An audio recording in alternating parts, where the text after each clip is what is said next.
Good morning friends, welcome to all of you on my YouTube channel English journey. Friends, आज हम लोग practice set second करने जा रहे हैं, टेस्ट सेकंड करने जा रहे हैं और ये टॉपिक है प्रोनाउन। तो चलिए शुरू करते हैं। पहला क्वेश्चन है, I could not meet either of my 3 brothers at home. तो इसमें हमें देखना है कि हमारा जो ईरर है वो कहाँ है। तो वो है हमारा ईदर में। इधर में क्यों? क्योंकि जो इधर का प्रयोग होता है वो दो नाउन के लिए होता है। कितने के लिए होता है? 2 नाउन के लिए। और यहाँ पे देखिए नाउन कह दिया 3 ब्रदर्स, तो 2 से अधिक के लिए अगर आपको प्रोनाउन का प्रयोग करना होगा तो यहाँ पे आप एनीवन का प्रयोग करेंगे, एनीवन का। Question number second, either of 2 choices fit the answer. तो यहाँ पे देखिए इधर का प्रयोग हुआ है, यहाँ इधर का प्रयोग हुआ है, 2 के लिए प्रयोग हुआ है, ये भी सही है। लेकिन यहाँ पे जो वर्ब है फिट, ये प्लूरल वर्ब का प्रयोग किया गया है, लेकिन इधर जो होता है वो सिंगुलर होता है।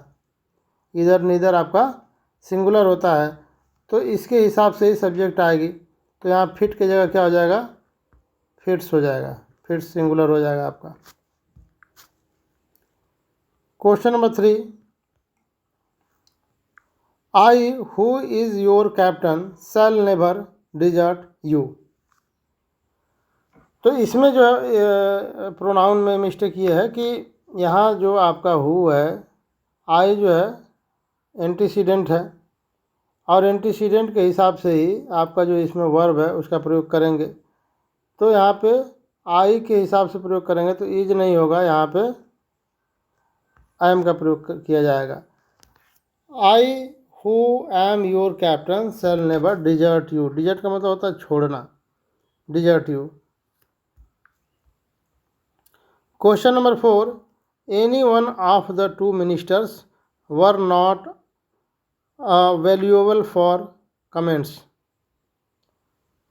तो इसमें जो है देखिए जो प्रोनाउन प्रयोग हुआ है एनी वन का प्रयोग हुआ है, लेकिन यहाँ पे हमारा जो नाउन है 2 है, 2 मिनिस्टर्स, तो एनी वन का प्रयोग आपका मोर देन 2 के लिए होता है। तो यहाँ पे 2 का एनी वन का प्रयोग ना होकर के ईदर का प्रयोग होगा,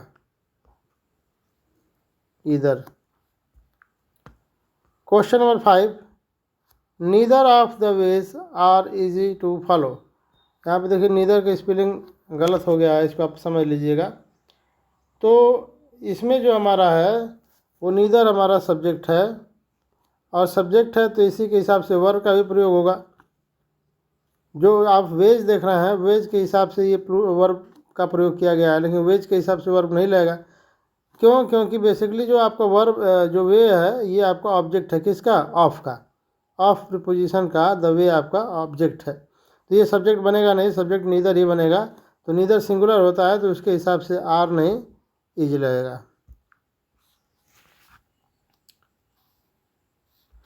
question number 6, it was the coldest day which we ever experienced. तो यहाँ पे आपका जो है जो मिस्टेक है हमारा यहाँ पे आपका विच में है, रिलेटिव प्रोनाउन। वो इसलिए है कि अगर हम सुपरलेटिव डिग्री का प्रयोग करते हैं एंटीसीडेंट के रूप में, किसका प्रयोग हुआ है? सुपरलेटिव का प्रयोग हुआ है।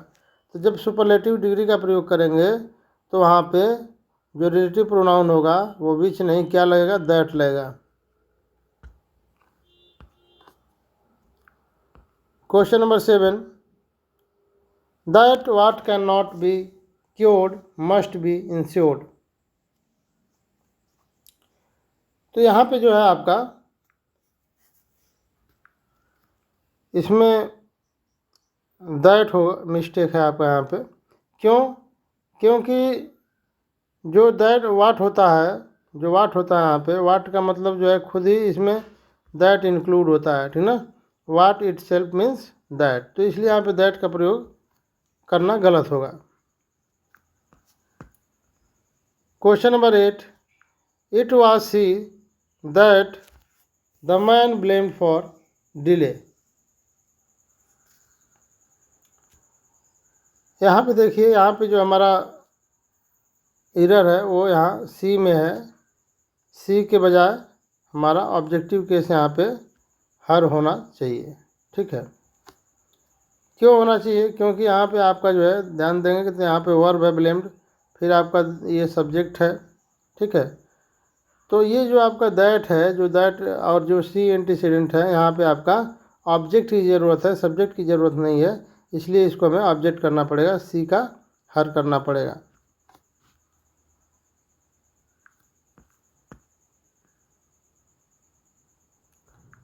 क्वेश्चन नंबर 9,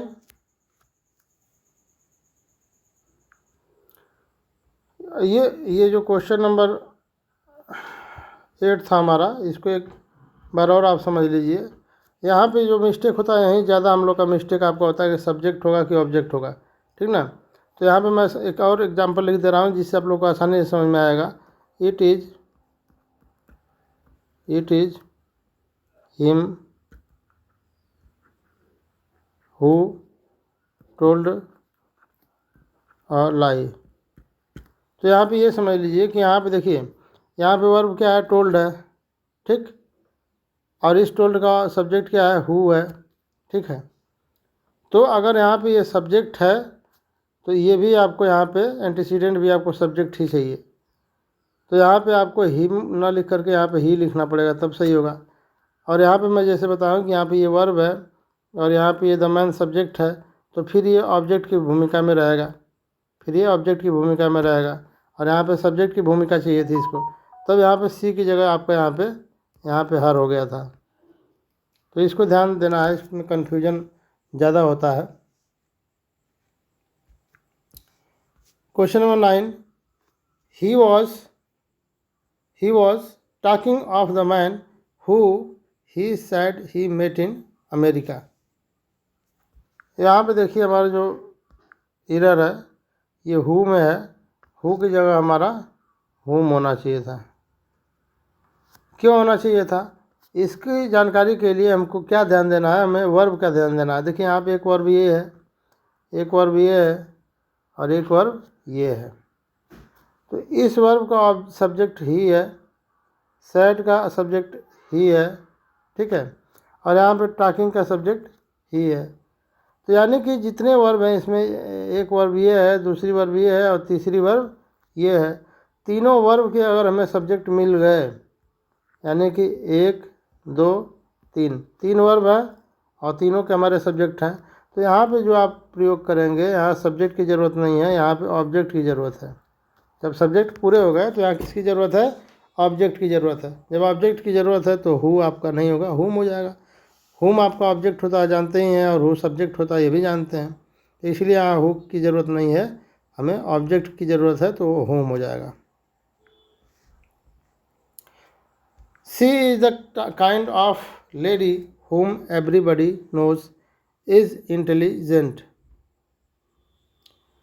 तो यहाँ पे जो हमारा मिस्टेक है वो यहाँ पे वही मिस्टेक है जो ऊपर था। यहाँ पे हमें ऑब्जेक्ट की ज़रूरत नहीं है, यहाँ हमें सब्जेक्ट की ज़रूरत है, तो सब्जेक्ट क्या हो जाएगा? हु हो जाएगा।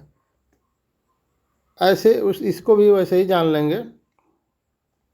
यहाँ देखिए एक सब्जेक्ट ये है, वर्ब ये है और दूसरा वर्ब ये है यहाँ पे। ठीक है, और एक वर्ब यहाँ पे इज है। ठीक, यानी कि एक is, no and is, 3 verb हो गया इसमें। इंटेलिजेंट तो आपका एडजेक्टिव है। तो इस नो का जो सब्जेक्ट है एवरीबॉडी है, इसका जो सब्जेक्ट है सी है, और इसका जो हम ये जो इज है इसका सब्जेक्ट कौन है? यहाँ पे देखिए लेडी तो सब्जेक्ट बनेगा नहीं, क्योंकि ये जो आपका ऑब्जेक्ट है। इंटेलिजेंट आपका एडजेक्टिव है। ठीक है, एवरीबॉडी ऑलरेडी ये हो चुका है, नोज का सब्जेक्ट। तो इज के लिए यहाँ पे अब हमें सब्जेक्ट की ज़रूरत है, ना कि ऑब्जेक्ट की ज़रूरत है। तो हुम यहाँ ऑब्जेक्ट हो जाएगा और हमें सब्जेक्ट चाहिए, तो यहाँ पे हु हमारा करेक्ट हो जाएगा। Question number 11, everyone should do once duty. तो यहाँ पे देखिए, यहाँ वंस नहीं होगा, यहाँ क्या होगा? हीज होगा। वंस प्रयोग करते हैं वन के साथ, जब सब्जेक्ट हमारा प्रोनाउन वन रहेगा तब पोसेसिव केस में वंस का प्रयोग करेंगे। लेकिन यहाँ सब्जेक्ट तो हमारा एवरीवन है, तो एवरीवन के लिए वंस का प्रयोग नहीं हिज का प्रयोग करेंगे। Question number 12, none of his arms was wounded in the accident. यहाँ देखिए आर्म्स का प्रयोग हुआ है, none of his arms. Arm मतलब हाथ, हाथ कितने होते हैं? 2 होते हैं। तो 2 के लिए हम नन का प्रयोग नहीं करते हैं, नीदर का प्रयोग करते हैं। नीदर, नन का प्रयोग जो है 2 से ज़्यादा के लिए, मोर देन 2। नन का प्रयोग मोर देन 2 के लिए होता है। तो यहाँ पे नन नहीं होकर के नीदर हो जाएगा। यहाँ पे question number 13, question number 13, excuse me interrupting you. तो यहाँ पे जो हमारा एरर है वो हमारा है आपका मी में। क्यों? क्योंकि अगर यहाँ ध्यान देखिए, इंटरप्टिंग हमारा क्या है? इंटरप्टिंग यहाँ पे जीरंड का है, जीरंड है, ये जीरंड है, ये वर्ब नहीं है। वर्ब होता तो इस बी की फॉर्म आती इससे पहले। तो यहाँ पे हमारा जीरंड है, जीरंड है तो हमें ये जीरंड क्या काम करता है? नाउन का काम करता है, सब्जेक्ट या ऑब्जेक्ट बनता है। तो जीरंड नाउन से पहले हमें ऑब्जेक्ट नहीं चाहिए, ऑब्जेक्ट नहीं चाहिए, यहाँ पे हमें एडजेक्टिव चाहिए, एडजेक्टिव चाहिए। मी क्या है आपका? मी प्रोनाउन है। मी क्या है? मी प्रोनाउन है, हमें चाहिए एडजेक्टिव। तो प्रोनाउन का हमें एडजेक्टिव जो केस है वो लगाना है। तो मी का क्या हो जाएगा? माई हो जाएगा। ठीक है, तो यहाँ पे correct answer excuse my interrupting you. Question number 14, everyone appreciated Mohan speaking the truth. तो यहाँ पे जो हमारा एरर है वो आपका यहाँ मोहन में है। क्यों? क्योंकि यहाँ देखिए स्पीकिंग क्या है? जीरंड है। ठीक है, और जीरंड है तो ये हमारा नाउन की तरह काम करता है। और इससे पहले हमें जो है एक और नाउन का प्रयोग करेंगे तो गलत हो जाएगा, जबकि नाउन क्या है? प्रोनाउन है, नाउन है। ये भी नाउन और ये भी नाउन, डबल नाउन एक साथ नहीं प्रयोग होगा। तब इसमें क्या करेंगे कि इससे पहले इसको एडजेक्टिव बनाएंगे। तो नाउन को एडजेक्टिव बनाएंगे आप, जो कि तो पोसेसिव केस में लिख दीजिए, मोहन का क्या हो जाएगा? मोहन्स हो जाएगा, मोहन्स हो जाएगा। ठीक है, तो करेक्ट आंसर हो जाएगा Mohan appreciated, everyone appreciated Mohan's speaking the truth. Question number 15, gold helps them who help themselves. Gold नहीं, sorry, god helps them who help themselves. तो यहाँ पे जो हमारा है एरर वो देम में है। देम के जगह पे दोज हो जाना चाहिए।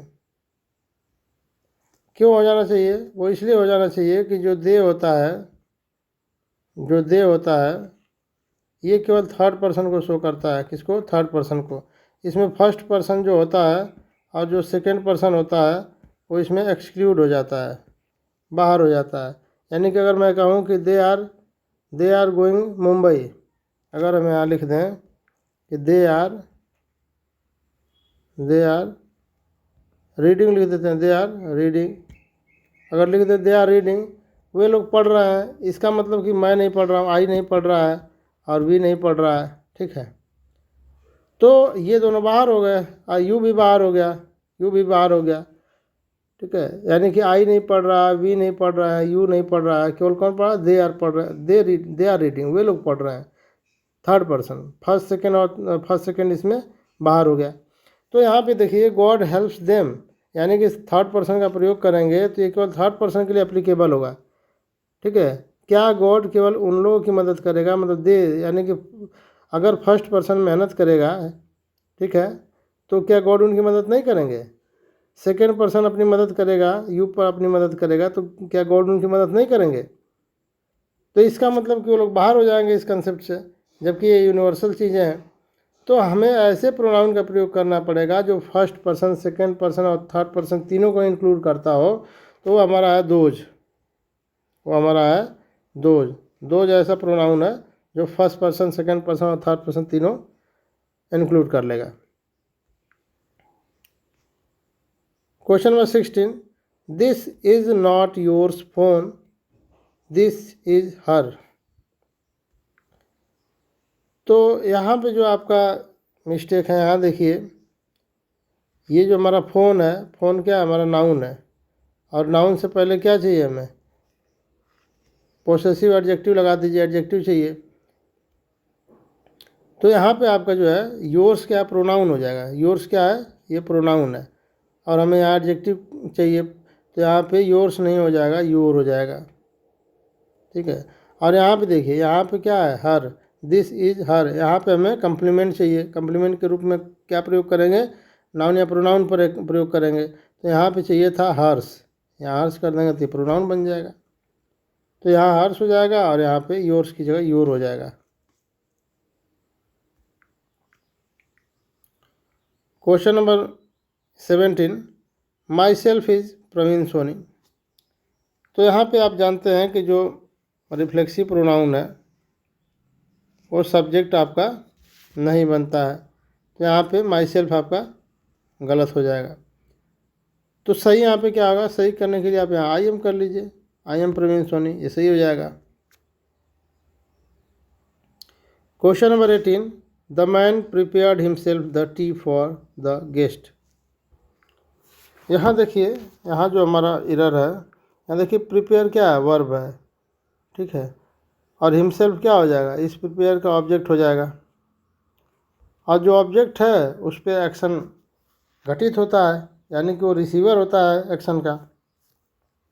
मैन सब्जेक्ट है यहाँ पे, तो मैन ने प्रिपेयर किया किसे, हिमसेल्फ, यानी कि क्या मैन ने खुद को प्रिपेयर किया होगा, खुद को बनाया होगा, नहीं, वो खुद को नहीं बना रहा है, वो चाय को बना रहा है। आदमी क्या बना रहा है, चाय को बना रहा है, खुद को नहीं बना रहा है। तो यहाँ पे आप जो है रिफ्लेक्सिव प्रोनाउन का प्रयोग करते हैं, तो रिफ्लेक्सिव प्रोनाउन जो होता है वो वर्ब का रिसीवर होता है। ठीक, तो यहाँ पे हम जो है हिमसेल्फ का पोजीशन यहाँ ना करके हमें क्या करना पड़ेगा, मैन से के बात करना पड़ेगा, यानी कि इम्फैटिक प्रोनाउन बनेगा। क्या बनेगा, इम्फैटिक। मैन से पहले लगाएंगे तो इम्फैटिक, और वर्ब के बाद लगाएंगे तो आपका रिफ्लेक्सिव। ठीक, तो यहाँ पे आपका करेक्ट आंसर हो जाएगा, the man himself prepared the T for the guest.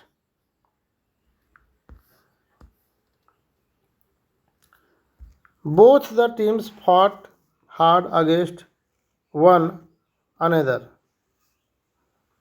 तो यहाँ पे जो हमारा एरर है वो यहाँ वन अनदर है। वन अनदर का जो प्रयोग है आपका मोर देन टू के लिए करेंगे, और यहाँ पे हमारा कितने, दो नाउन का प्रयोग किया गया है, बोथ, बोथ द टीम्स। तो दो के लिए हम वन अनदर का नहीं, ईच अदर का प्रयोग करेंगे। Each other, reciprocal pronoun, each other. Question number 20, none of his parents will go there. यहाँ ध्यान दीजिए, नन का प्रयोग हुआ है, जो कि मोर देन टू के लिए प्रयोग होता है, टू से ज़्यादा के लिए प्रयोग होता है। लेकिन यहाँ पेरेंट्स देखिए, यहाँ जो नाउन है पेरेंट्स है, पेरेंट्स कितने हो, दो ही ना हो गए, माता पिता कितने होंगे, दो होंगे, दो से ज़्यादा तो होंगे नहीं। तो इसलिए जो है यहाँ पे नन का प्रयोग नहीं करके ऐसे प्रोनाउन का प्रयोग करेंगे जो दो के लिए प्रयोग होता हो। तो आप जानते हैं कि वो दो के लिए जो प्रयोग करना है, हमें ईदर और नीदर का प्रयोग करते हैं। तो ईदर पॉजिटिव सेंस में प्रयोग करेंगे, और निगेटिव सेंस अगर हमें प्रयोग करना है, यूज़ करना है, तो हमें नीदर का प्रयोग करना है। तो नन ऑलरेडी आपका निगेटिव है, तो निगेटिव के लिए अपना नीदर लगा दीजिए, नीदर का प्रयोग कर दीजिए। तो यहाँ पे हमारा सेंटेंस सही हो जाएगा, neither of his parents will go there.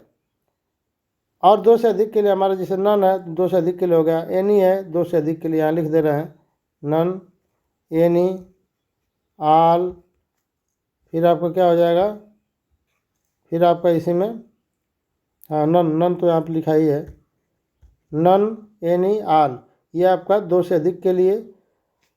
और दो के लिए आपका नीदर का प्रयोग होता है,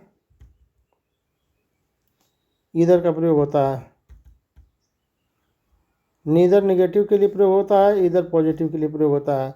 ये सब दोनों दो के लिए प्रयोग होता है, ठीक है।